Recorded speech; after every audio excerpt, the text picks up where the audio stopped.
Salamlar olsun hər kəsə. Ən çox verilən suallardan biri ilə mən bu gün sizin qarşınızdayım. Mən bir dili neçə aya öyrənə bilərəm? Təbii ki də bu yanaşmanın özü səhvdir ki, neçə aya özünə bir müddət qoymaq söhbəti gedir ki, mən bunu neçə aya öyrənə bilərəm?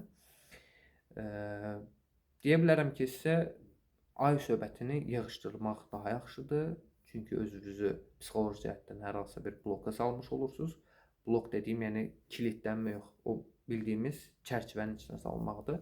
Bu da ən böyük ziyanlardan biridir insana mənəvi cəhətdən, psixoloji cəhətdən. Ən yaxşı sizin eləyə biləcəyi bir şey bundan ibarətdir ki, müddəti açıq qoymaq. Əgər hər hansı bir imtahan, məxsusi olaraq bir şey yoxdursa, belə çox 1-2 ay ərzində 10-15 günlük bir şey yoxdursa, minimum 1 il. Yəni belə deyim ki, yeni bir dənə dil öyrənməyə başlayan insan üçün minimum 1 il lazımdır. Bir insan, bəli, 6 ayda deyənlər də var. O insandan insana dəyişir. Burada hər şəxs özünə cavabdehdir bu mövzuda. Öyrədən və öyrənənin ikisinin də burada bir paralelləşməyidir. Yəni biz deyə bilmərik ki, müəllim mükəmməldir də, mükəmməl üstü bir şeydir. Amma tələbə yenə də buna cavab verə bilmir. Səbəb tələbənin özündədir. Metod yaxşı ola bilər, müəllim yaxşı ola bilər, bütün avadanlıqlar yaxşı ola bilər, tədris hər şey, yəni super. Yəni bu insan belə deyim də, qışda isti yerdədir, yayda sərin yerdədir, yanına qarşısına kofesi də qoyulur, çay da qoyulur. Amma bu insan öyrənə bilmir. Səbəb də bundan ibarətdir ki, bu problem bunun özündə, yəni formalaşıb. Ya köklənmə söhbəti var ki, bir insan həyatı boyu nəyə köklənir? İkincisi, nə üçün öyrənir? Bunun hədəfi nədir?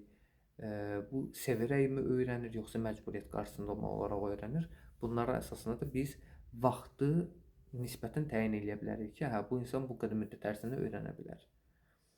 Bu mövzu əslində qalsa çox genişdir. Təbii ki də hər şəxsdən bununla bağlı bir fərdi söhbət olmalıdır ki, şəxsin özünə əsasən bu diaqnoz qoyulur.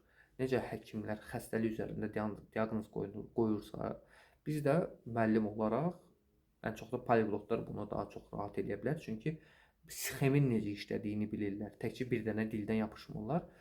6 və daha üstü dillər bilindikdə artıq insan bilir ki, qarşısındakına nə məlumat verməlidir. Öz böyük təcrübələrindən, yəni nümunə olaraq da, yəni mən deyə bilərəm ki, mən artıq 6 dil bilirəmsə, bunu oturduğum yerdən öyrənməmişəm. Təbii ki də bununla bağlı çox əziyyətlər çəkmişəm. Bunu da mən necə öyrənmişəm, bunu mən bilirəm. Mənim həmkarlarım, poliqlotlar bilir ki, biz həqiqətən də bununla bağlı nələr, hansı periodlardan keçmişik. Hərənin qissəsi fərqlidir, hərə bir cür yanaşır. Amma nəticə, demək olar ki, nəticə eynidir. Nəticə eynidir. Yollar fərqlidir. Bu hədəf buradadırsa, bu buradan gəlir, bu buradan gəlir, hərəsi bir tərəfdən gəlir.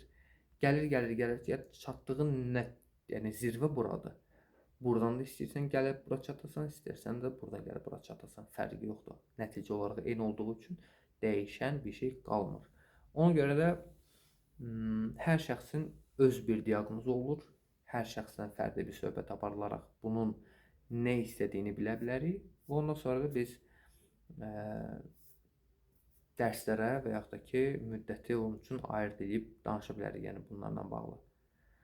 Minnətdarım izlədiyiniz üçün. Bəyənməyi, izləməyi və şərhlər yazmağı unutmayın. Görüşənədək.